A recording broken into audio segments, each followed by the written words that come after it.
I would start in 1897. In that year, he had been teaching for about 45 years at Hiwassee, and he had a heart attack and was persuaded to retire. His son, Arthur Theolian Brunner, was an expert in the care of cattle, and at one point, for several years, he taught at Hiwassee how to raise cows and so forth. Well, now, after his retirement, John Brunner lived with his son, Arthur Theolian, at Lark Meadow, at that big old white house sort of behind the college on what's now called Brunner Road. He and his wife lived there for the most of the rest of his life. Brunner's status in the Methodist Church was retired minister. He was entitled to a rather small pension. However, he politely refused to take anything. He was living with his son, who was a very successful cattle raiser and all of that, so he just didn't need the money, and he didn't want to take it. He would occasionally preach at Key's Chapel, and fairly often would go to church there. Well, his real retirement began in about 1912 or so. He had several grandchildren, Arthur Theolian's children, who had grown up in the same house with him and his wife, and the deaths of those children saddened John Brunner's last years. He had a grandson whom he was apparently quite close to. He was also his namesake. The boy was named John Hamilton Brunner II. He went to Hiwassee College and distinguished himself for his intelligence and love of learning and so forth. However, the boy did not live long enough to graduate.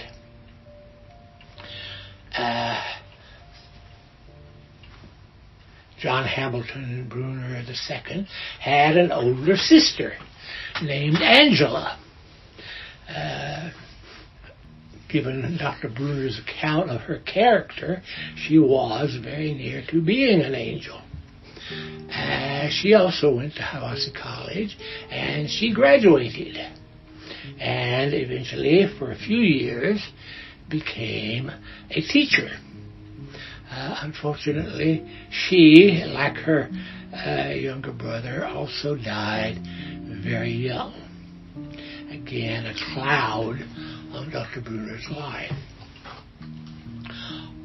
Dr. Brunner, his parents, his wife, and most of his children are all buried in the little bitty cemetery in the corner of the campus of what used to be Hiwassee College. Well, when Dr. Brunner officially retired, he was succeeded as president by his nephew, the son of one of his sisters, Sidney Gordon Gilbreth, whose father, by the way, was a local preacher in the Bat Creek community. Well, Sidney was a mover and a shaker, as they say. he seems to have paid rather little attention to Hiwassee College. He didn't even live in the neighborhood for much of the time.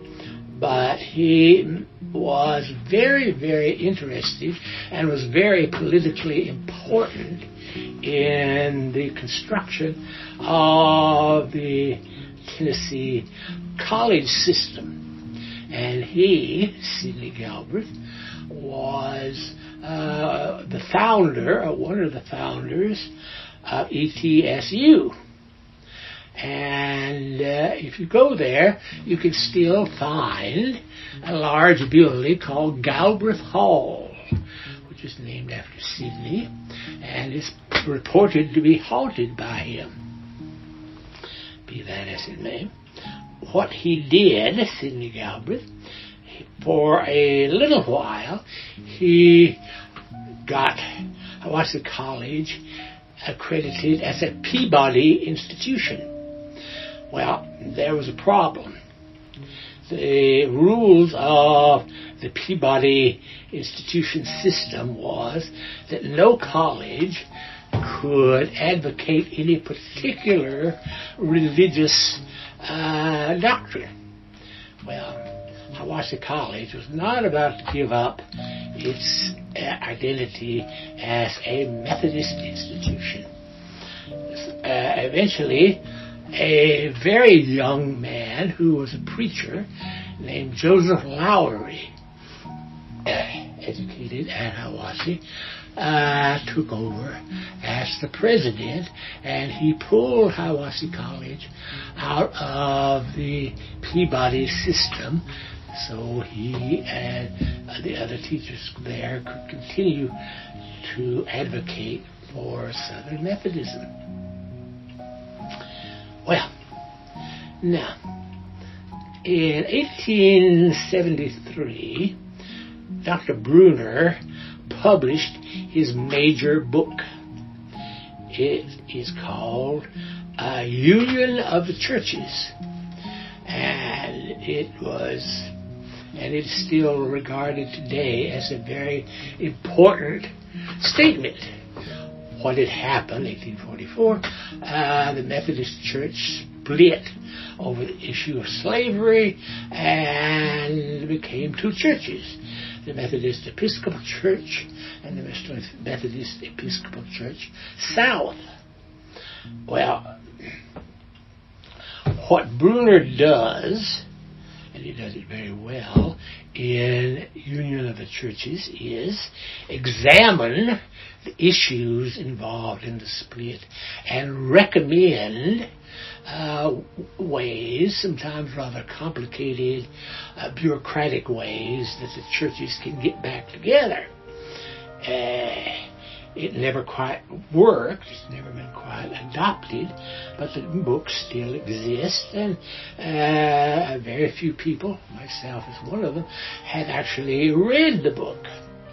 And it's rather difficult to read because mostly what Brunner does is he takes on the issue of slavery from a traditional Methodist point of view, starting with the opinions of John Wesley on slavery.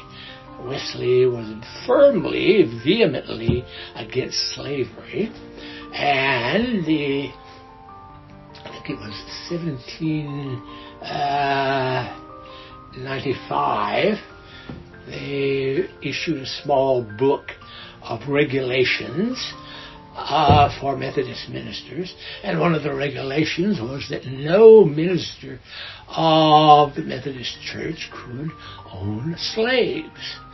Unfortunately, the General Conference of the Church, over a period of about 60 years, whittled this down a little bit and a little bit and a little bit till there was virtually nothing of it left.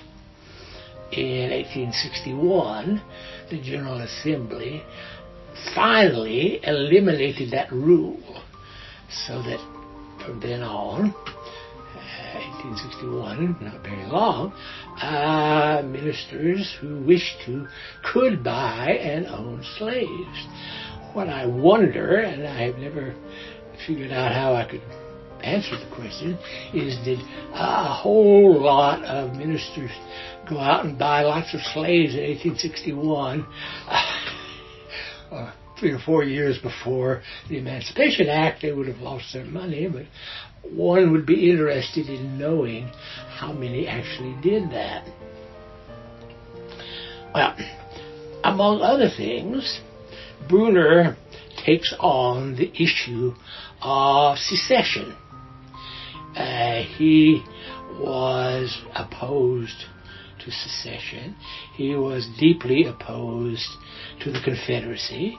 He blamed the Civil War on slaves and slavery, and he openly denounces Jefferson Davis. Mind you, in 1873, Jefferson Davis was very much alive. He'd been released from jail and was living with his wife as permanent guests of a wealthy woman in Mississippi.